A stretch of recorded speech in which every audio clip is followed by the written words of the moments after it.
Is it finally time to play with Hanabi Blaster? I think so.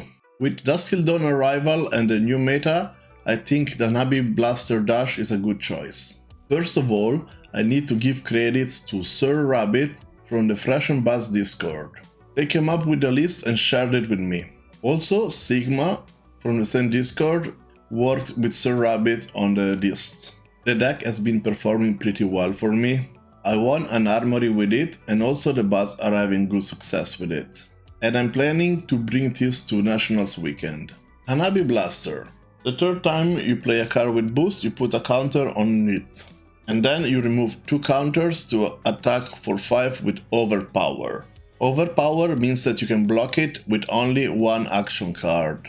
The worst case scenario is that you attack for 9 one turn with 3 boost cards, and then you attack for around 14 with boost cards and Overpower, which is quite good, and you can use some cards for blocking. Since in the main deck we play with Blaster, we are not running pistol items or high octane in the main deck.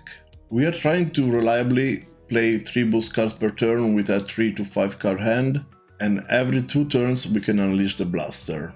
A neat sequence you can pull off quite reliably with the deck is to boost 3 times, play a maximum velocity, break the Achilles accelerators, and attack for an extra 5 with Hanabi Blaster. Let's jump into the deck tech. The default equipment to maximize damage, of course, is to play with the Hanabi Blaster. This is our weapon. But for maximize the damage, you want to play with Goliath Gauntlet. This gives one of your attacks that cost 2 or greater +2. This is good with Combustible Courier, Throttle, and Maximum Velocity. We will see later in the list. The headpiece, we are going to play with Crown of Providence. This is just block for 2. You can fix your hand if you don't have 3 cards with boost, so this card is really good in the deck.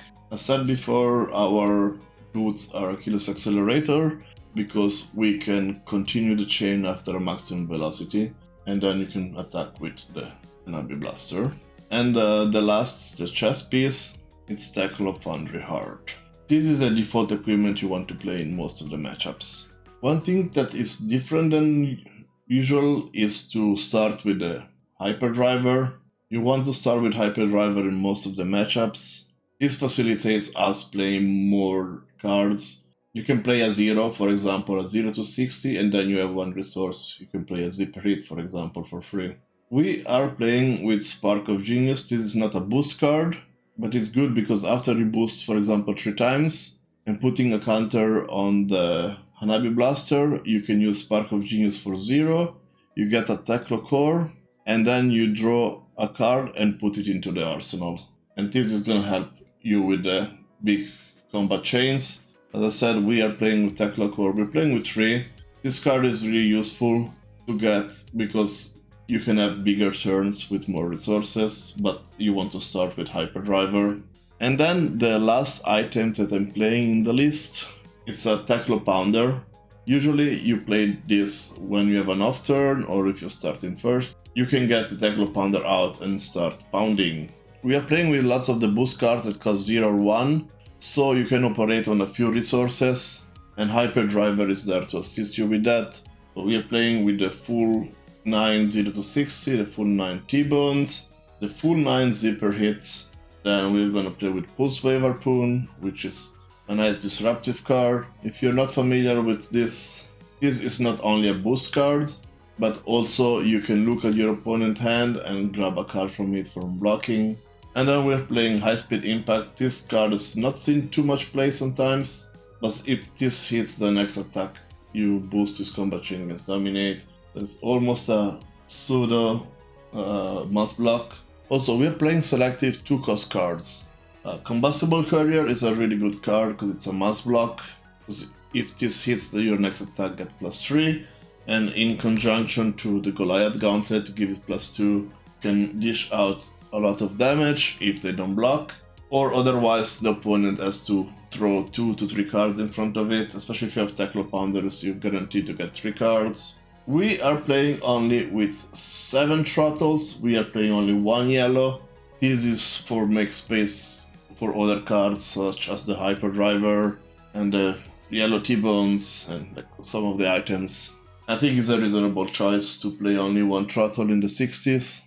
And lastly, we play Maximum Velocity as one of the finishers. This card is really powerful, but requires you to have boosted 3 times. But the theme of the deck is boosting 3 times, so this is gonna be good. Hanabi Blaster is also the boost 3 times. Now let's look at the sideboard. As usual suspect, we have a Visitronic Model I. This is in here only for Arcane Barrier 2. This list also features another Arcane Barrier piece as the new Rune Gloves. If you play against Wizard, you want to play 2.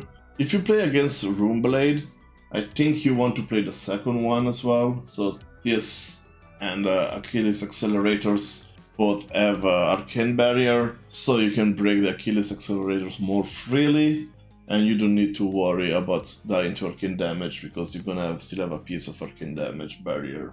Another piece of equipment that we have in the deck is the Galvanic Bender, which is just a battle-worn one. So if you want some extra block, especially against like Lexi or Dorinthia, you might want to play with the Galvanic Bender over the Goliath Gauntlet. Yeah, this is the equipment that we have. Then in the sideboard, as you will notice, we are not stocking up on defense reactions.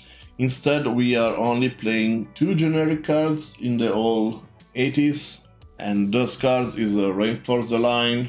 This gives a attack action card plus 4 defense. This is usually with sideboard if you want to block slightly a bit more, but you still want to raise, you bring in 2 Reinforce the Line to block. And since you're blocking a bit more, you can probably cut a Teklo Core and maybe the Yellow Throttle. If you plan to block, Reinforce the Line is gonna be your friend for a bit. Then we have a nice tech card for Wizards, and it's Aether Sync. This is an item that you can put a Sting counter on it if you don't have any for 1 resource, and then this at instant speed you can make it as an Arcane Barrier item. This is quite good because you can break a Frostbite and pay for Arcane Barrier 2 with only 1 blue card. So this is really good against Icelander. Lastly, we have the Pistol Plan. In some matchups you cannot go with the Hanabi Blaster because you're gonna get fatigued. For this reason, in the sideboard we are going to have the Pistol Plan cards. We're gonna have a pistol, the 2 induction chamber and 3 purifiers, quite standard. And then we are playing 3 high octane to maximize the damage while boosting against matchups that you want to bring in the pistol. The Pistol Plan, as I said, is mainly against Bravo right now, but if you expect your opponent to be on a fatigue plan, you can like side in this instead of probably some of the reds, and you're not gonna play Maximum Velocity, for example. I hope you enjoyed this quick deck tech of the Hanabi Blaster Dash. It's been quite fun for me, and I'll probably bring it to Nationals. You can find the deck list in the description down below. Also, I will put Sir Rabbit and Sigma Twitter handles, so you go follow them. And if you enjoyed this deck tech and you're excited about Bright Lights, please leave the like and subscribe. More Mechatologist videos coming soon. Bye bye.